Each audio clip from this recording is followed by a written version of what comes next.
Brought to you by Agilus Diagnostics.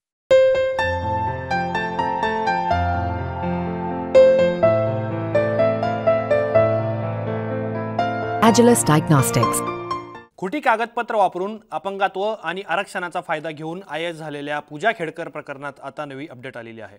Manorama Khedkar जी पूजा खेडकरची आई आहे तिला वेगवेगळ्या प्रकरणांमध्ये पोलिसांनी अटक केलेली आहे। अतिक्रमण असतील किंवा अनेक वेगवेगळ्या प्रकरणांनी अनेक व्हिडिओ सोशल मीडियावरती व्हायरल होत आहेत, ज्यामुळे खेडकर कुटुंबियाच्या अडचणी आपल्याला वाढताना पाहायला मिळत आहेत। दिलीप खेडकर हे मनोरमा खेडकर यांचे पती आहेत, पूजा खेडकरचे वडील आहेत। ते अहमदनगर लोकसभा मतदारसंघातून लोकसभा निवडणूक देखील लढलेले आहेत। पूर्वी ते अधिकारी राहिलेले आहेत।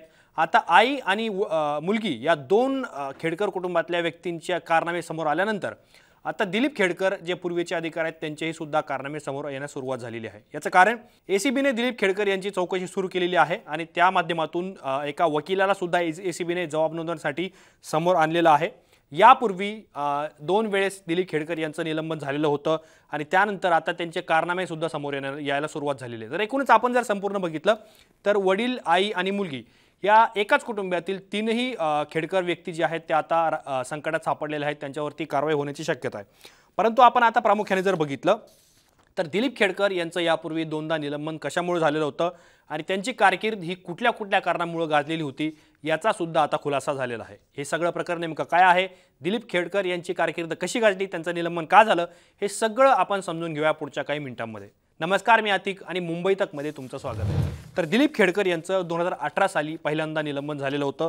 कोल्हापुरामध्ये ते सेवेत असताना दिलीप खेडकरांची मुंबईतील महाराष्ट्र लघु उद्योग विभागात बदली झाली, परंतु खेडकर कामावर रुजून झाले नाहीत। शिवाय 6 ते 7 महिने ते गैरहजर राहिल्याने त्यांच्यावरती निलंबनाची कारवाई करण्यात आली। ही पहिली वेळ होती ज्यावेळी दिलीप खेडकर यांचं निलंबन झालेलं होतं।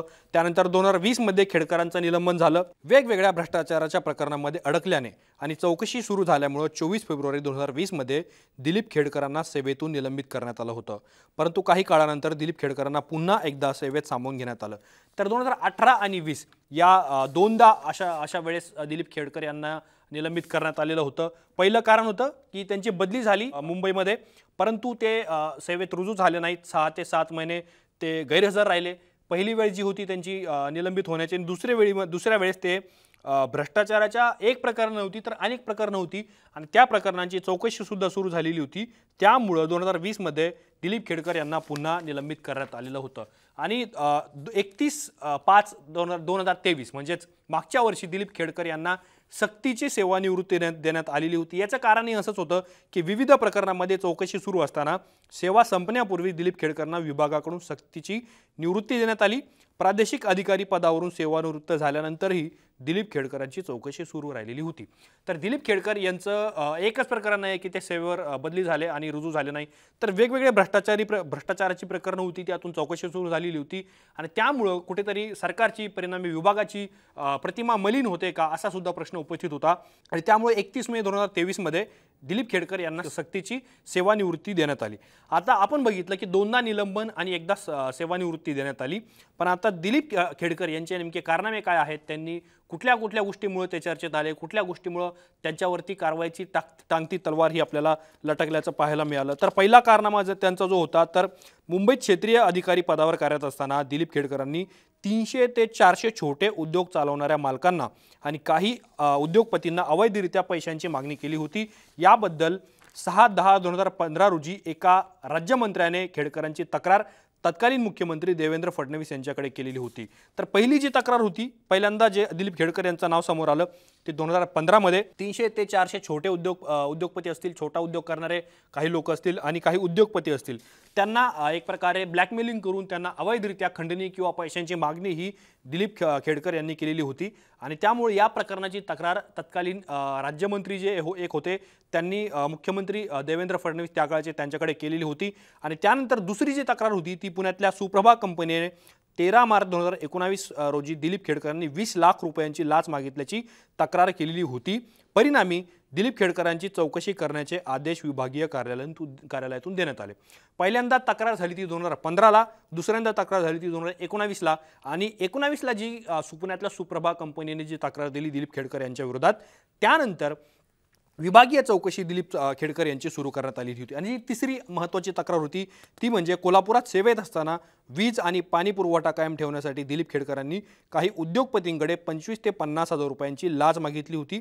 मागणी केल्याची तक्रार पोलिसांमध्ये दाखल करण्यात आलेली होती आणि या प्रकरणात दिलीप खेडकर यांची चौकशी सुद्धा झाली। तर पहिल्यांदा ही केस अशी होती की जिथे थेट दिलीप खेडकर यांची पोलीस चौकशी सुरू झाली, त्यांचा जबाब नोंदवण्यात आला, त्यामुळे सुद्धा त्यांच्यावरती गुन्हा दाखल होणार का अशी सुद्धा चर्चा रंगलेली होती। आणि सगळ्यात महत्त्वाची आणि शेवटची जी तक्रार होती, पैशांची मागणी करत वरिष्ठांवरती दबाव आणल्याचा आरोप करत साताऱ्यातील सोना अलॉयर्स प्रायव्हेट लिमिटेड या कंपनीने 2019 मध्ये तक्रार दाखल केलेली होती। त्यानंतर दिलीप खेडकरांची पुढच्याच वर्षी म्हणजे 2020 मध्ये त्यांचं निलंबन करण्यात आलं। तर वरिष्ठांवरती दबाव आणून त्यांना एक प्रकारे पैशांची मागणी करणं असा सुद्धा प्रकार दिलीप खेडकर यांनी केलेला होता। एकच प्रकरण नव्हतं ज्यामुळे दिलीप खेडकर यांच्यावरती भ्रष्टाचाराचे आरोप झाले, तर वेगवेगळ्या खाजगी कंपन्या असतील, काही लघुउद्योजक असतील, काही उद्योगपती असतील, त्यांना सुद्धा दिलीप खेडकर यांनी पैशांची मागणी केलेली होती। आता आपण हे दिलीप खेडकरांचे कारनामे बघितलं, परंतु त्यापूर्वी त्यांची जी पत्नी आहे मनोरमा खेडकर यांचा सुद्धा एक सोशल मीडियावरती व्हिडिओ व्हायरल झालेला होता। त्यामध्ये त्या बानेरमध्ये त्यांचं जे घर आहे त्या घराबाहेर मेट्रोचं काम सुरू असताना काही अत्यावश्यक सामान त्यांच्या घरासमोर पडले आणि त्यांनी पोलिसांना सुद्धा अर्वाच्य भाषा वापरलेली होती। आणि दुसरीकडे पूजा खेडकर जिने बनावट कागदपत्र वापरून IAS पदवी ही मिळवली, आरक्षणाचा फायदा घेतला, त्यामुळे सुद्धा खेडकर कुटुंबियांवरती मोठ्या प्रमाणात टीका करण्यात येते। आणि आता ACB कडून दिलीप खेडकर यांची चौकशी सुरू झाल्यामुळे आता खेडकर कुटुंबियांचे जे कारनामे आहेत, जे त्यांनी चुकीच्या गोष्टी केलेल्या आहेत, या सुद्धा आता माध्यमांमधून समोर यायला सुरुवात झालेली आहे। या सगळ्या प्रकरणाबद्दल तुम्हाला काय वाटतं हे आम्हाला कमेंट बॉक्समध्ये नक्की कळवा। असेच माहितीपूर्ण व्हिडिओ पाहण्यासाठी मुंबई तकच्या YouTube चॅनलला सबस्क्राइब करायला विसरू नका।